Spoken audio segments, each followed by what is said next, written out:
नागपूरच्या यशोधरानगर परिसरात एका दुकानदाराला कोयत्याचा धाक दाखवत खंडणी मागितल्याची घटना समोर आली आहे। याबाबत यशोधरानगर पोलीस ठाण्याचे पोलीस उपनिरीक्षक निळकंठ नन्नावरे यांनी दिलेल्या माहितीनुसार आरोपीने दुकानदाराला धमकावत कोयत्याच्या जोरावर पैसे उकळण्याचा प्रयत्न केला।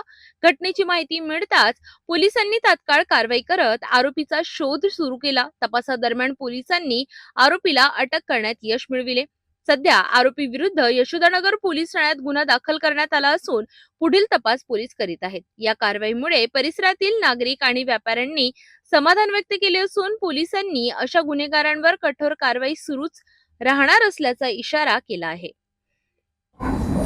यातील आरोपी आकाश प्रकाश मावरे यास ताब्यात घेऊन अटक करण्यात आलेली आहे। त्याच्याकडून सध्या कोणताही मुद्देमाल जप्त करण्यात आलेला नाही। त्यांचं पोलीस कस्टडी रिमांड घेऊन त्यांनी गुन्ह्यात जे कोयता वापरलेला होता ते जप्त करण्याची तजवीज ठेवलेली आहे। ते आरोपी आकाश प्रकाश मावरे याचा दोस्त होता प्रणय जकाते। याच्या साहेबा मेन्सवेअरमध्ये शॉपमध्ये हा काम करत होता आरोपी, आणि त्याच्यामुळे ते फिर्यादीच्या पांढऱ्यावर हा सिगरेट चाय पिण्यासाठी येत होता, त्याच्यामुळे त्यांची ओळख होती। आणि ते पुराणा ते याच्यामुळे आरोपी हा बदमाश आणि थोडासा दहशत असल्यामुळे त्याच्या ते फिर्यादी घाबरूनही पोलीस स्टेशनला तक्रार दिली आहे।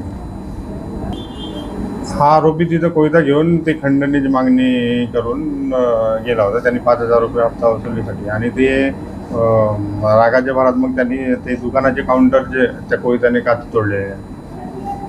पकडलेल्या आरोपीचे नाव आहेत आकाश प्रकाश मावरे, वय 26 वर्ष, राहणार तांडापेठ असे आहे। सध्या आमच्या ताब्यात आहे।